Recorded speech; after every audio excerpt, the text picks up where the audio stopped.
აი სანამ აქ მოვიდოდი იყო შეხვედრა ამ პოლიტიკური პარტიების წარმომადგენლების საზოგადოებასთან, ეგრეთ წოდებული აგორა და დისკუსია ძალიან რამოდენიმე საათიანი, როგორც მითხრეს, საინტერესოა ყველაზე აქტიურ ნაწილთან, ვინც პროტესტში მონაწილეობს. ეს გავიხსენე, იმიტომ რომ მე მგონია, რომ აი იმ თემებზე, რაც ახლა ჩვენ ტელევიზორში ვსაუბრობთ, ასევე მნიშვნელოვანია პირისპირ საუბარი ყველა აქტიურ ადამიანთან და მინდა კიდევ ერთხელ საზოგადოებას უთხრა ვისარგებლო ეთერით, რომ ერთ-ერთი ინიციატივა ამ პოლიტიკური ჯგუფების, ამ 8 პოლიტიკური პარტიის და ასევე აქტიური მოქალაქეების ჯგუფებისაც, ვინც მონაწილეობს პროტესტში არის, ასე უხეშად თქვა, ერთმანეთს გაცნობა ყველგან რეგიონში, ყველა თემში, ყველა უბანში იმ ადამიანების რეგისტრირება, მათი არჩევანით, რა თქმა უნდა, ვინც იზიარებს იმ ამოცანებს, რომელიც ამ პოლიტიკურ პარტიებს და საზოგადოების დიდ ნაწილს აქვს ამ ხელისუფლების შეცვლის და თulis რომ პროტესტის გაგრძელება არის თავარი გზა, სანამ არ მივახცევთ იმ კონდიციას. სოციალურ საინტერესოა როგორია დინამიკა ამ პლატფორმაზე. არ მინდა გავუსწრო წინ მოვლენებს, როგორც ვიცი, აქტიურია, მაგრამ ჯერ მინდა თქვა, ანუ საბოლოო ჯამში ამოცანა არის, რომ ეს ქსელი, რაც პოლიტიკურ პარტიებს ყველას უნდა გვექნა აქამდე და ჩვენ ფედერალისტები ამას ვცდილობდით, მაგრამ ჩვენი რესურსი ერთია, ერთი პოლიტიკური პარტიის და როცა ამხელა პროტესტის სახელით კეთდება ეს განაცხადი, რომელიც 19 რიცხვში აქციაზე გაკეთდა, რომელიც მრავალრიცხოვანი აქცია იყო ამ მომენტისთვის და აჩვენა კიდევ ერთხელ, რომ არათუ პროტესტი არსად არ წასულა, ეს განწყობა არის ძალიან მყარი საზოგადოების დიდ ნაწილში და მნიშვნელოვან ნაწილში არის მყარი სურვილი პროტესტის გაგრძელების და ეს სხვა შორის ერთ-ერთი პირველი შემთხვევა იყო ბოლო თვეების განმავლობაში, როცა პოლიტიკური პარტიები იყვნენ ინიციატორები პროტესტის და არა სპონტანური იყო პროტესტი. თავისთავად სპონტანურობას დიდი უპირატესობები აქვს, მაგრამ ჩვენ ყველამ ვიცით, რომ პრობლემა იყო ის გაუცხოება, რომელიც პოლიტიკურ პარტიებს ზოგადად გვქონდა ყველა სხვა დოზი და სხვა მიზეზები და სხვა პოლიტიკური პარტიების ინიცირებული არის 2 აგვისტოს. ხო, ეხლა ამან მიდიოდი 2 აგვისტო ბათუმში საღამოს ბათუმის პარკთან, კოლონებიდან იქნება მსვლელობა. და მე მგონია, რომ როგორც საპროტესტო აქციების გაგრძელება, ისე ეს რეგისტრაციის პროცესი აუცილებელი ნაწილებია იმ ამოცანის მიღწევის გზაზე, რაც გვაერთიანებს ჩვენ ყველას. ხო, ეს არის ამ რეჟიმის დამარცხება, ეს არის ამ ფარსის უგულებელყოფა და არაღიარება უგულისხმობ ეგრეთ წოდებულ თვითმმართველობის არჩევნებს, იმიტომ რომ დღეს ჩვენ არ გვაქვს ის კონდიციები ჯერ მიღწეული, როცა საერთოდ შეიძლება ვილაპარაკოთ ამ ინსტრუმენტის გამოყენებაზე, უნდა მივახციოთ მაგ ვითარებას, როცა ხელისუფლება და ხელისუფლების სათავეში პირი ივანიშვილი შეეგუება იმას, რომ ძალაუფლების დათმობა უწევს და მერე დიახ არჩევნები იქნება გზა, ოღონდ ამ მიმდევრობით და არა პირიქით. ეხლა თქვენ კითხვას რო დაუბრუნდი, ანუ ეს არის ის ვითარება, რაც გვაქვს და ეს პარტიები ყველანი ძალიან დიდი განსხვავებები ჩვენ შორის. პრინციპით ამ საკითხებზე. ამიტომ აქედან გამომდინარე, რა თქმა უნდა, მნიშვნელოვანი არის. კიდევ ერთხელ დავაზუსტოთ მაშინ შეკითხვა.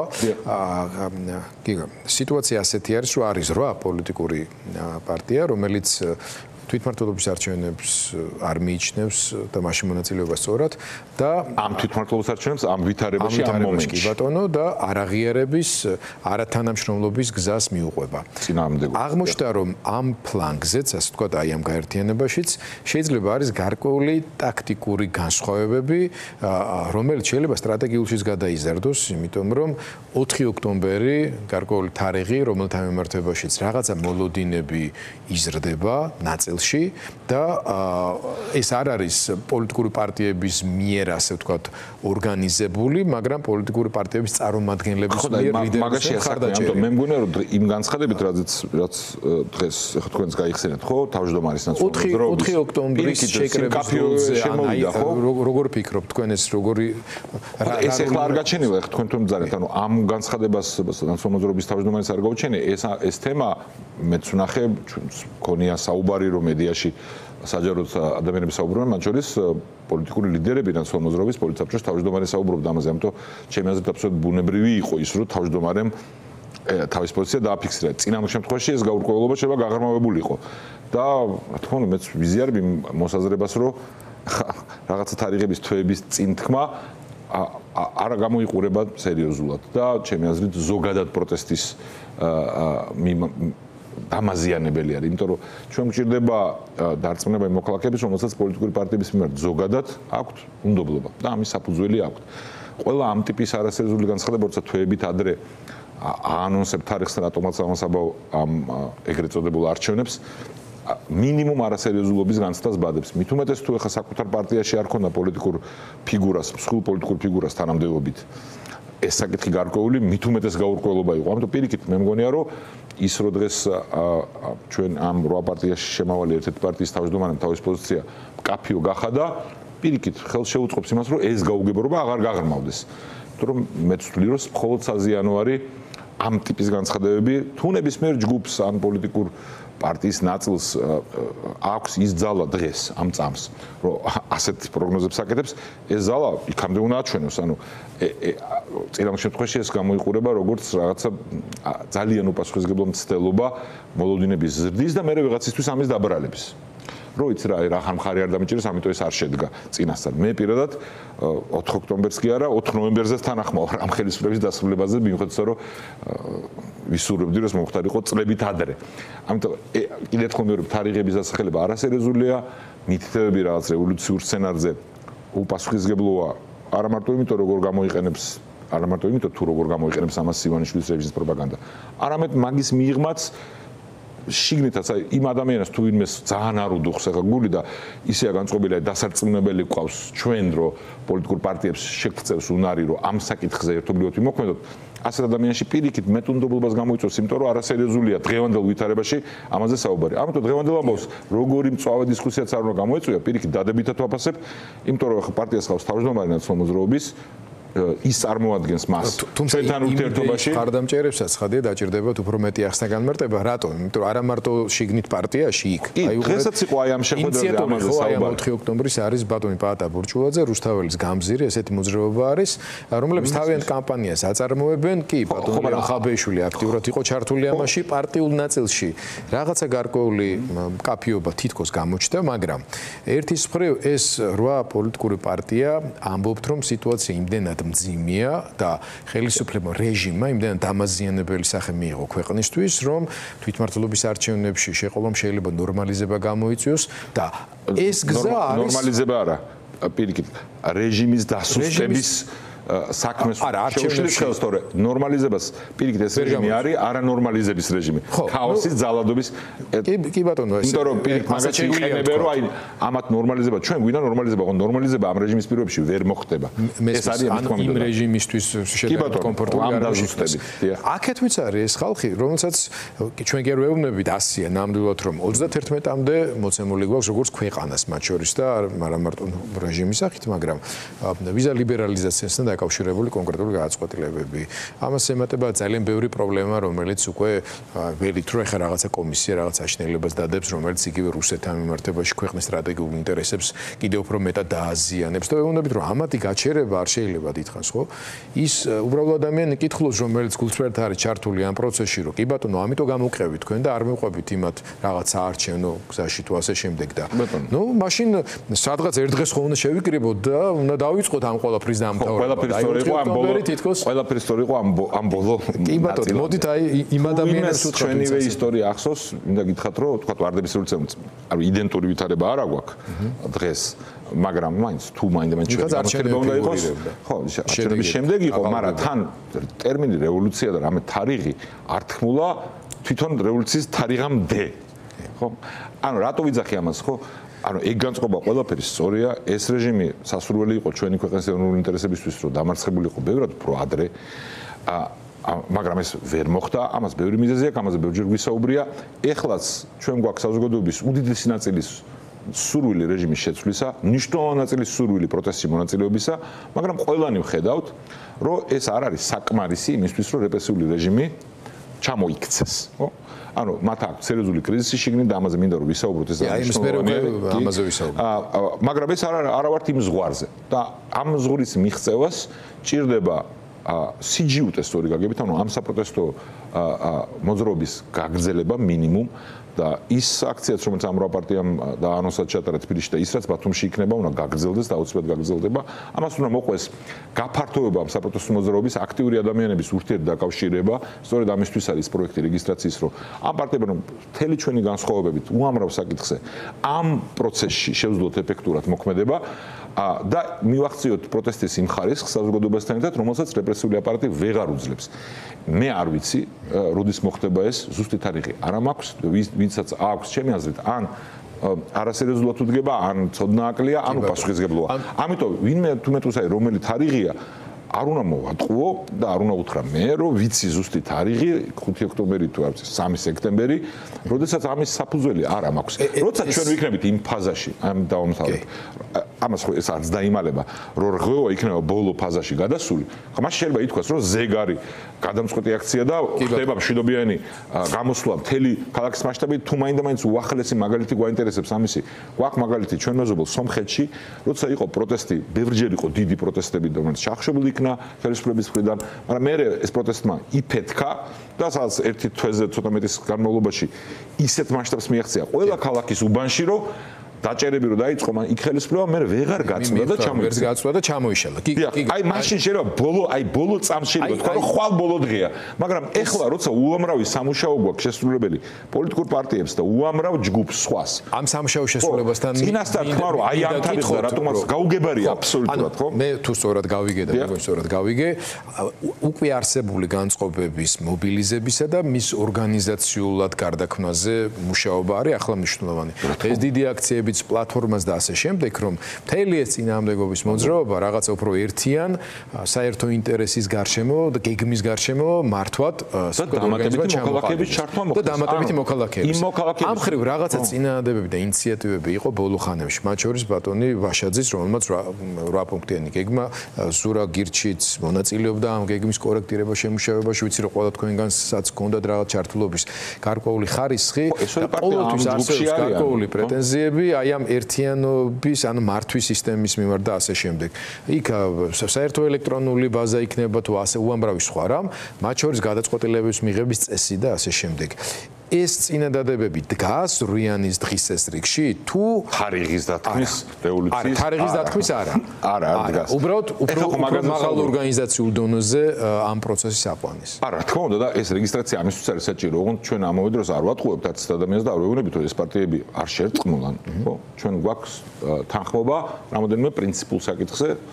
იმ საკითხზე რომელზეც ამ პარტიების მიღმაც ფართო თანხმობა ამ რეჟიმის შეცვლის და ივანიშვილის ჩამოცილების საუბარია განსხვავებული პარტიების თანამშრომლობის ეფექტურობის სხვა ყველაფერი არის ღიად ბუნებრივია დისკუსიისთვის, რაზეც შეჯერება მოხდა ის გაცხადდა კიდევაც 19-ში. ამის მიღმა როცა იქნება შეჯერებული პოზიცია რაიმე ტაქტიკურ ნაბიჯებზე, ბუნებრივია პირველ რიგში საჯარო გახდება და საზოგადოებას მიეწოდება, მაგრამ ეხლა ხო ჩვენ საუბარი გქონდა იმ უთანხმოებაზე, რომელიც თქვენ ახსენეთ და რომელიც თქვენ თქვით რომ რა პრობლემაა და მე მგონია რომ პრობლემა იყო და პრობლემა არის თუ ერთ-ერთი პარტია ამ 8 პარტიას შორის და მისი მნიშვნელოვანი ფიგურები ისეთ ინიციატივებს აფიქსირებენ. სამოქალაქო ჯგუფმა ბატონო ბურჯულაძემ რა თქმა უნდა მას სრული უფლება აქვს და ყველას აქვს უფლება რომ თავის მოსწრეები გამოთქვას რომ აი ეს მიაჩნია სწორი ან მეორე. მაგრამ პოლიტიკური პარტია რომელიც ამ გაერთიანებაში ამ საკითხთან დაკავშირებით კოორდინაციაში შემოვიდა და მისი მნიშვნელოვანი პოლიტიკური ფიგურები ჩემს სრულად გაუგებარ განაცხადებს აკეთებენ ისე რომ საკუთარ პარტიაშიც ეს საკითხი თავმჯდომარესთან არ აქვს გარკვეული, ეს პრობლემა იყო. და პირიქით ამ თვალსაზრისით ეს წინ გადმული ნაბიჯია. ეს რასაც ახლა მე ვსაუბრობ, ამოცანა ჩემი არ არის ამ შემთხვევაში რომელიმე პოლიტიკური ფიგურის კრიტიკა, თუმცა არც მაგას არ ვერიდები და ყველა მიცის რომ ძალიან კრიტიკული ვართ ჩვენ ფედერალისტები მაგნაცილის მიმართ. ეს ნაწილი მინდა მაგრამ ხოლო და გადავიდეთ უკვე ოცნებაში არსებობს. აი ამიტომ ეს დავხუროთ. არანაირი თარიღები ჯერ არ არსებობს და ვერც არსებობს. არც ერთი თარიღი არ შეიძლება იყოს მიბმული იმ ფარსზე, რასაც ეხლა ეს თვითმმართველობის არჩევნები ქვია. კი ბატონო. პირიქით ეს პერიოდი უნდა გამოვიყენოთ ჩვენ, ეხლა გულისხმობა ის შემდეგ ერთ თვეს და მე შემოდგომა იმისთვის რომ აქტიურ ფაზაში გადავიდეს პროტესტი. ის რომ ხელისუფლებას რეჟიმს თავად ივანიშვილს აქვს სერიოზული პრობლემები, ამას ხელოვნურ გაზვიადებაც არ ჭირდება. ამის მაგალითი არის, მაგალითად აი ბოლო 2 დღის ერთ-ერთი საინტერესო ახალი ამბავი ნიუსი არის თავად ივანიშვილის მიერ ინიცირებული, რომ უჩივიან ერთ-ერთ ტელეკომპანიას იმის გამო, რომ ქართულ ბანკს ივანიშვილის ბანკად რატომ უიხსენიებთ, ხო?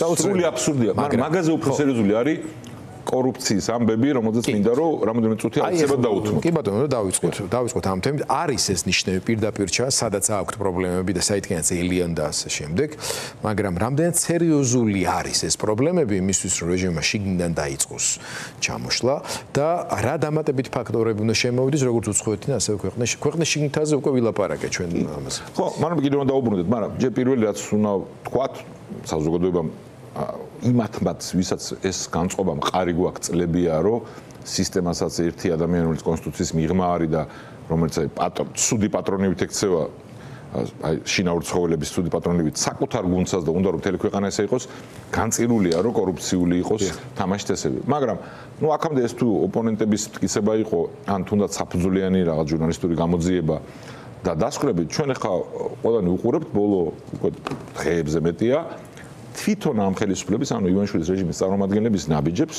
დაკავებებს, განცხადებებს ღრმა სისტემური კორუფციის მამხილებას. ისევ მე ამ შემთხვევაში იმ ხალხს მიმართავ, ვინც აი თქო ჩვენნაირ განწყობაზე არ არის, ან არ იყო ამ რეჟიმის მიმართ. ეს არის ამ ქვეყნის ივანიშვილის პრემიერ-მინისტრის და პროკურატურის ნაბიჯები. გაირკვა რომ რეგიონულ დონეზეც აჭარის ავტონომიაში, თავდაცვის სამინისტროში სხვაგანაც მინიშნებები გაკეთდა ყოფილ პრემიერზე, ხო, ვოლსკის განცხადება ვნახე. ანუ ეს კი არის რაღაც გამონაკლის შემთხვევა იყო, ანუ ვიღაცა თანამდებობა წავიდა და მე ბიზნეს მიხო ხელი და თავის კონტაქტები გამოიყენა და ფავორიტიზმი იყო. ხო, ანუ ამ ხარისხს არ არის სისტემური კორუფცია დიდი ფულის შოვნის თანამდებობაზე ყოფნისას. ეს არის მათივე ამბავი და საზოგადოებას ყველგან ჩვენ ამ შეხვედრები გვექნება იმ ადამიანებს ვინც ჩვენ პოზიციებს არიზერებს ამ მაგალითებს მოუყვანთ რომ ჩვენ უყურებთ ვითარებას როცა ამ რეჟიმმა იხეირა უზარმაზარი დოზით ფინანსურად რუსეთის აგრესიით უკრაინაში. უზარმაზარი კაპიტალი შემოვიდა რუსეთიდან, შემოვიდა მიგრაცია, ხო, უხეში მონაცემებით 100,000 მდიდარი რუსეთის მოქალაქის მეშვეობით ამ ყველაფერმა დიდი ფული შემოიტანა ქვეყანაში და ჩვენ ვხედავთ რომ ამ ვითარებაში ბიუროკრატია და პოლიტიკური თანამდებობის პირები მათივე მტკიცებით მდიდრდებოდნენ კანონის დარღვევით, კორუფციულად და ნეპოტისტურად და ქვეყანაში არც ერთ საკითხთან დაკავშირებით დევნილების თემა იქნება ეს განათლება, ჯანდაცვა თუ ეკონომიკური იმ ხარისხის წინსვლა, რომელიც ახალ სამუშაო ადგილებს შექმნიდა, ნულოვანი პროგრესი გვაქვს ჯამში. ხო, ახლა ციფრები რაც არ უნდა არახრონ. ანუ პირდაპირი დემონსტრირება იმისი რაც ნიშნავს რუსული სულისკვეთების საგარეო პოლიტიკამდე სანამ მივალთ და უსაფრთხოების თემამდე შიგნით რაც ნიშნავს ეს რეჟიმი. რომ მთელი მუღამი ამ კაცის და მისი გარემოწვის ძალაუფლების არის ძალაუფლების შენარჩუნება, ну იმ კაცის შემთხვევაში ტკბობა ამ ძალაუფლების საკმაოდ პათოლოგიური, რასაც უყურებთ როგორც ეპყრობა საკუთარ თანაგუნდელებს და ფულის შოვნა. ხო, ანუ კორუფციაზე იდგა ეს სისტემა. ხო, ამ ხო, იმიტომ განწირული ერთ-ერთი ყველაზე მთავარი კითხვა, რომელიც გაჩნდა, რადგან ეს სისტემა კორუფციაზე დგას, ამ კორუფციის საყრდენ ბოძებს თავის ქვევით რატო ურტყავს ახლა ივანიშვილი და რატო არ ყევს ახლა, როდესაც ისედაც მძიმე და რთულ ფაზაში გადადის? იმიტომ რომ ამ ტიპის რეჟიმები იმ წნეხის ქვეშ, რომელიც მათ აქვს დღეს საზოგადოების მხრიდან მორალური იზოლაციის და გარე წნეხის პირობებში, როცა ივანიშვილმა დაკარგა დიდი თანხა მისივე პოლიტიკური არჩევანის გამო რუსეთის სასარგებლოდ. ხო, გეოპოლიტიკური არჩევანი გააკეთა ჩვენი ქვეყნის ეროვნული ინტერესების წინააღმდეგ, ჩვენი მტრის სასარგებლოდ და დაუპირისპირა თავისუფალ სამყაროს და აქ ბუნებრივია მიიღო ტკივილი მეორე მხრიდან და ეხლა ამ ტკივილზე გაბრაზებული ჯის შიგნით საკუთარ ხალხს თვითონ ფული დაკარგა და ვიღაცებმა ფული იშოვეს. ანუ ამ დეფიციტს ავსებს ამათ. არა, ეს ერთი ასპექტი არის, მხოლოდ თავარი ამბავი არის, რომ კრიზისშია ეს რეჟიმი შესულია, როცა კრიზისში შედის რეჟიმი თვითონ ამ ტიპის პათოლოგიური პოლიტიკური მიდრეკილების ადამიანი როგორც ივანიშვილია და ყველა პოლიტიკური არარაობის ფრაქცია ქვემოთ შიგნით აი ძალიან უხეში ანალოგია რო არის ვირთხების ერთმანეთში ჭამისა ამ ვითარებას ვაკვირდებით ახლა. ოღონდ თან ეს ვითარება ჩვენ უნდა ლეგიტიმურად ვისარგებლოთ და საზოგადოების იმ ნაწილს რომელიც ჩვენსავით მყარად არ იყო ჩამოყალიბებული ეს ყველაფერი ვაჩვენოთ, მივაწოდოთ, გაუმეოროთ ხშირად თუ როგორი გახრწნილია ეს სისტემა შიგნით. ხო? მაგრამ თქვენ მაინც იმაზე გინდათ უფრო საუბარი, რამდენად ღრმა კრიზისს აჩვენებს ეს. მე არ მაქვს არანაირი რიხტერის სკალა რა გითხრათ ამის შესახებ, მაგრამ ის შემიძლია ვთქვა ნამდვილად, რომ არასოდეს ამაზე მიახლოებულ კრიზისში არ ყოფილა ეს რეჟიმი. აი, ჩემი კითხვა მთელი ამ წლების განმავლობაში.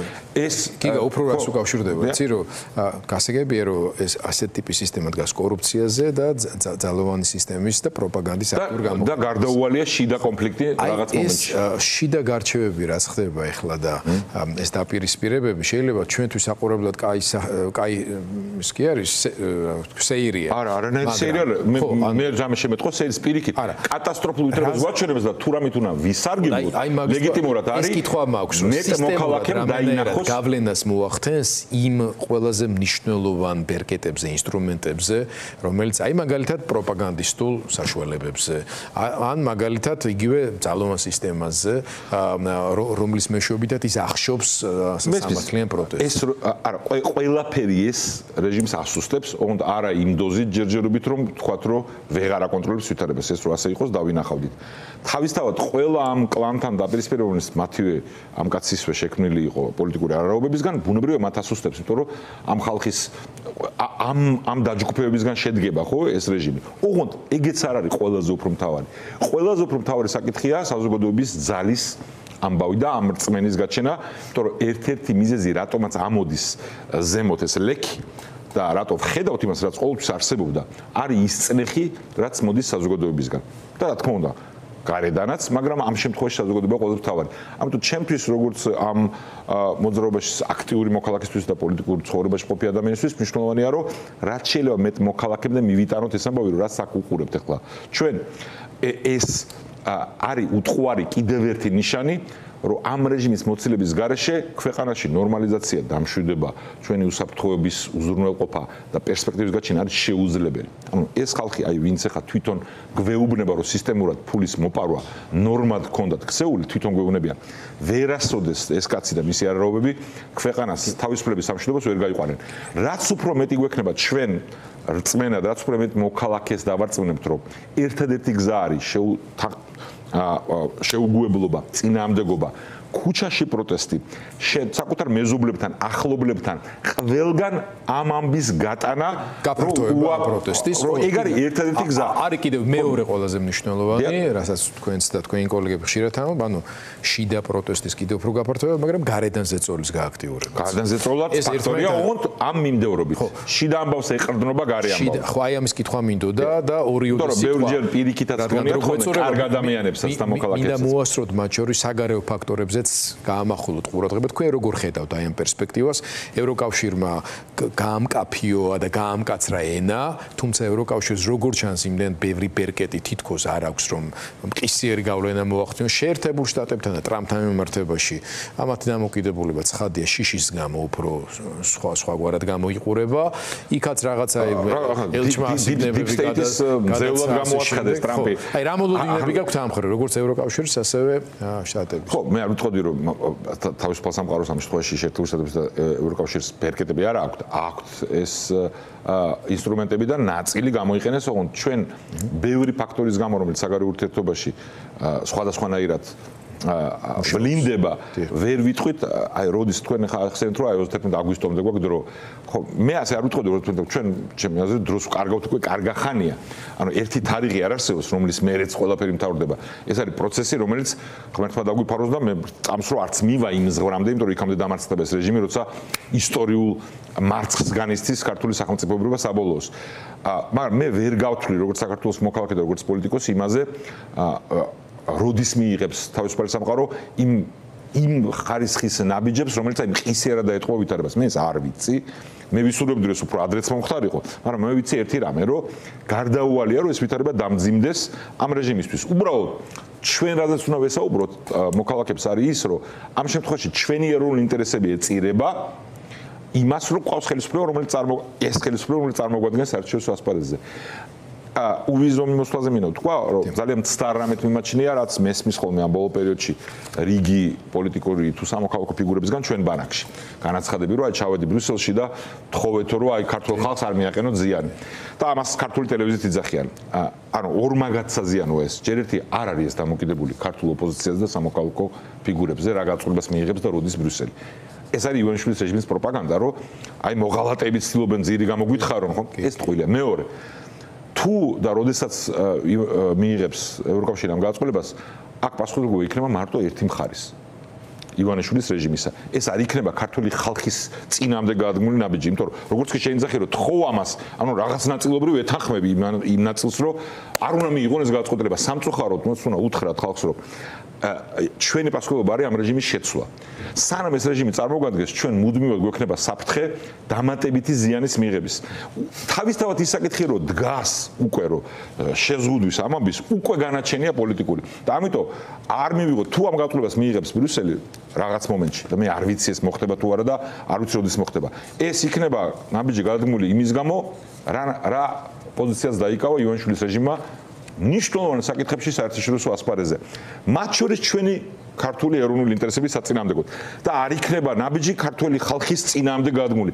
სამწუხაროდ სანამ ეს ხელისუფლება წარმოგვადგენს, ჩვენ ამ ფასს გადავიხდით, რაც აუცილებლად უნდა ვთქვათ. რაც შეეხება უფრო ერიდებიან შეერთებულ შტატებს, რო თქვით. მე მგონია, რომ საერთოდ საკითხი სხვანაირად უნდა დავსვათ, ან თქვენ კითხვას არ ვაპროტესტებ.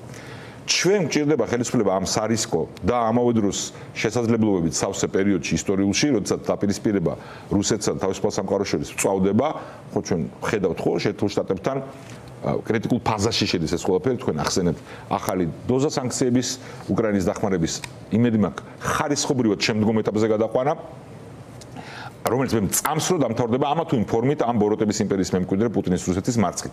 მაგრამ თუ ჩვენ ამ ისტორიულ მონაკვეთში ფორმაში არ ვიქნებით, იმის და მიუხედავად რამდენად მკაცრი იქნება ამერიკის პოლიტიკა ამ რეჟიმის მიმართ, მაგრამ ჩვენ თუ ფორმაში არ ვიქნებით და არ ვირეაგირებთ ამ ისტორიულ მომენტში, შესაბამისად არ გვეყოლება ძლავრი მოკავშირეები, როგორც რეგიონში, ისე შეერთებულ შტატებში და დასავლეთში და ევროკავშირში. ჩვენ უზარმაზარი საფრთხის წინაშე აღმოჩნდებით ნებისმიერი სცენარის შემთხვევაში. რუსეთის მარცხის შემთხვევაშიც კი უკრაინაში ჩვენ გვექნება მყისიერი საფრთხეები და ამ დროს ყავს ხელისუფლება, რომელიც არის ბოლომდე იზოლირებული, აი კარგ შემთხვევაში უბრალოდ უნდა რომ თავს არ დაესხას დასავლეთი, ვერაფრის ლობირების უნარი მინიმალურიც კი არა აქვს, რომელიც ჩვენ უსაფრთხოებას უზრუნველყოფს, რომელიც არ ხარჯავს არც პირდაპირ ფინანსურ რესურსებს, არც მორალურ და პოლიტიკურ სიმტკიცეს არ ქმნის ქვეყნის შიგნით ნებისმიერი საფრთხის გასამკლავებლად, ან გასანეიტრებლად, ან წინასწარ აღსაკვეთად. ხო, იმიტომ რომ როცა სუსტი ხარ, ამით იწევევ ბევრად მეტ აგრესიას შენი მტრისგან, როცა მოწყვლადი ხარ და ამ რეჟიმის ღალატი სწორედ ამაში მდგომარეობს. ჩვენ არ უნდა გავთვალოთ იმაზე, როდის მიიღებს შემდგომ ზომებს, თქვა ტრამპის ადმინისტრაცია ამერიკაში ამ რეჟიმის წინააღმდეგ. მეც იმედი მაქვს თქვენ ახსენებთ, რომ ერთ-ერთმა სენატორმა მოხსნა თავისი, ასე ვთქვათ, ჰოლდს, რასაც უძახიან. მე არ ვიცი, მანდაც ბევრნაირი სცენარი არსებობს, რომც არ მოხსნა, მაინც შეიძლება მალე რამოდენიმე თვეში მიღებული იქნას ეს აქტი. ეს აქტი განსაზღვრავს რეჟიმს შემდგომი ნაბიჯებისა.